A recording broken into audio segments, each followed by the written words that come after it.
Hi, my name is Lauren and I'm here to discuss hair weaving techniques. One weaving technique is to actually sew your hair weft into your hair. So what you're going to do is you're going to separate your hair. You want to be about 1 inch to 1.5 inches away from the scalp line. And you're going to create a very small, very thin line circling around the entire head.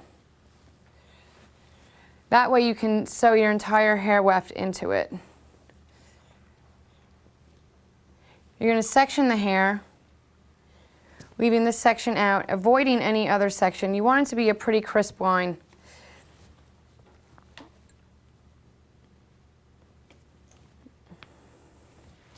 After you're done with the sectioning, I'm just going to kind of section off some of these pieces, so that way I don't grab them. You're going to do a tight cornrow braid. It's a very small braid.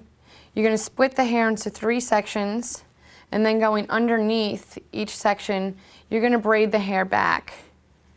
This is going to go circular, and the braid is going to go from about 1 inch to 1.5 inches behind your one temple, all the way around to your other side, the same distance away from your hairline.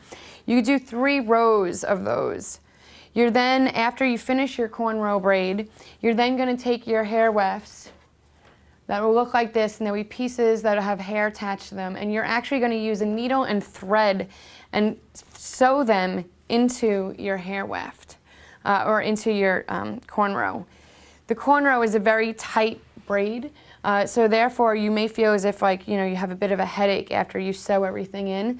Plus you'll have that added weight.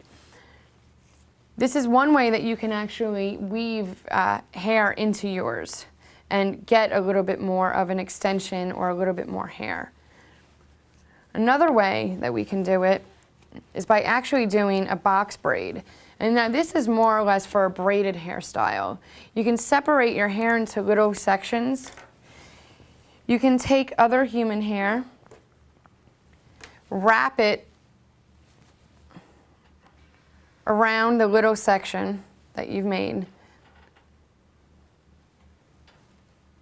And then you're actually going to braid that section up using your natural hair as well as the added hair.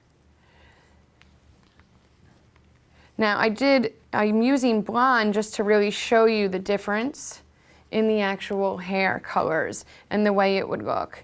Once you get your braid far enough down where your pieces are going to stay in, you can then seal off the braid if you wanted to by using a little bit of glue and let the rest of the hair hang. And those are just 2 ways of weaving in hair techniques.